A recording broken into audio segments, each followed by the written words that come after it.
Le loup qui cherchait une amoureuse. Lupul care își căuta iubită. Il était une fois un gros loup noir, plutôt mignon, plutôt gentil, mais qui n'avait pas d'amoureuse. Il s'appelait Loup. A fost odată, ca niciodată, un lup mare, negru și drăgălaș, drăguț foc, dar lipsit de iubită, pe care îl chema Lu.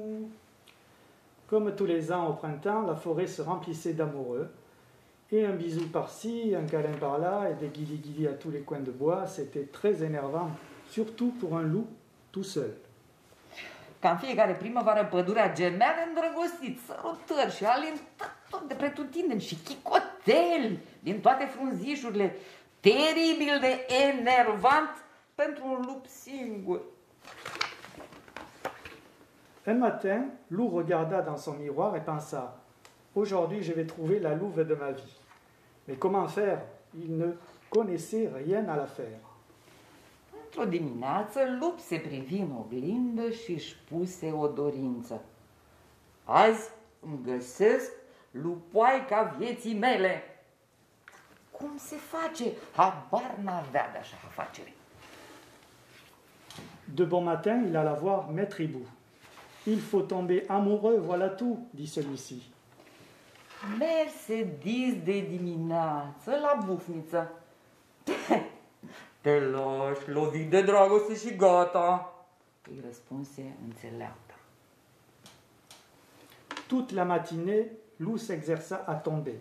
À la fin, il était tout cabossé et avait mal de partout, mais il n'avait pas trouvé d'amoureuse. Oleu!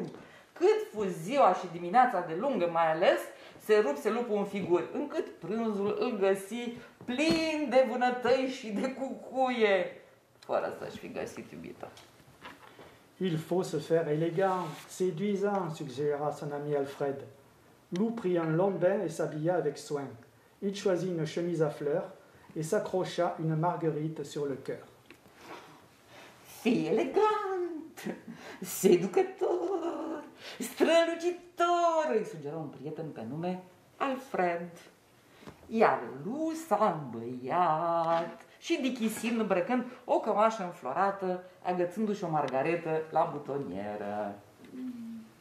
Il faut attirer l'attention, être original, phénoménal, expliqua son ami Valentin. Loup enfila ses lunettes noires de star et ses bottes de cow-boy.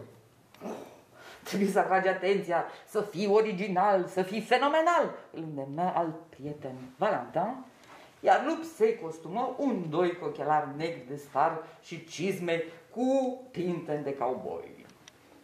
Il faut parler joliment, choisir des mots doux, caressants, dit son ami Gros Louis. Loup courut acheter un livre de poésie et le lut en entier et apprit tous les poèmes où l'on disait « je t'aime ». Îi spui frumos cuvinte dulci, mângâietoare, îl sfătui și amicul Ludovic cel Mare. Iar Lup se repezi la cumpărat de cărți de poezii și pe toate le citi și le învăță pe din afară, evident pe toate cu cele cu te iubesc în ele. Il faut un bouquet de fleurs pour l'élu de son cœur, conseilla son ami Joshua. Loup composa un joli bouquet avec les fleurs de la forêt. Îi duci și flori buchet alesei tale din făget, îi tot spunea și prietenul Joshua. Iar Lup meștejugi frumos buchet din florile pădurii de făget. Mais comment saurais-je que c'est la louve de ma vie, demanda encore Loup à ses amis. Quand tu la verras, tu auras les jambes flagada, la cervelle en chocolat et le cœur qui bat, dit Joshua. Et ils le poussèrent dehors. Că e lupoaica vieții mele, cum voi ști? Întrebă iar cel lup la prieteni și amici. Da, când va veni chiar ea, picioarele îți vor tremura, mâinile ți se vor topi, mintea se va învârti și inima îți va bubui, adăugă și Joshua și au făcut mult afară. Ainsi équipé, Loup se promena dans la forêt. Il commençait à désespérer quand une louve apparut sur le sentier. Loup lui tendit le bouquet en récitant Ce bouquet des bois est comme toi, ô louve sauvage et doux à la fois.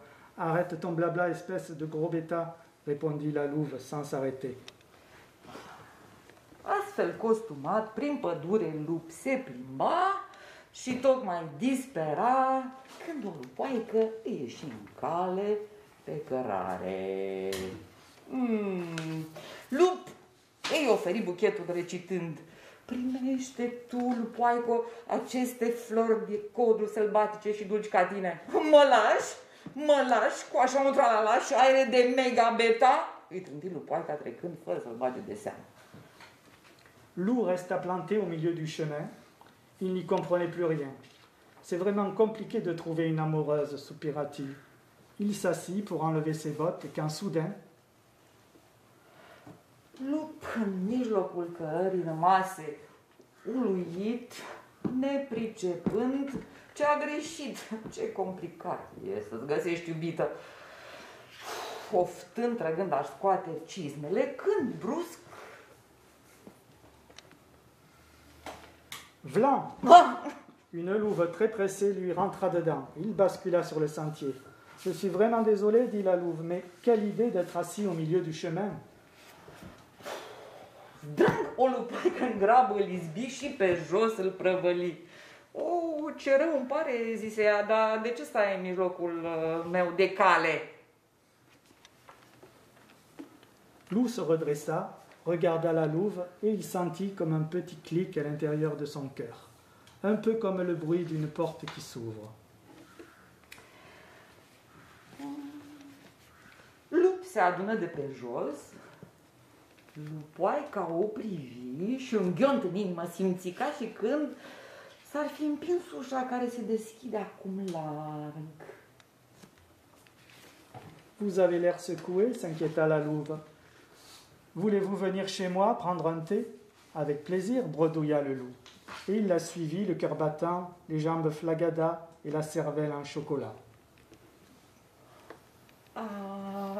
V-am cam lovit? Lupoaica se neliniști. Veniți la mine la un ceai?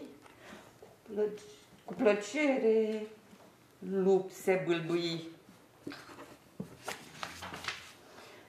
Și urmă, cu inima bubuind, picioarele tremurând și mintea ca de ciocolată topită.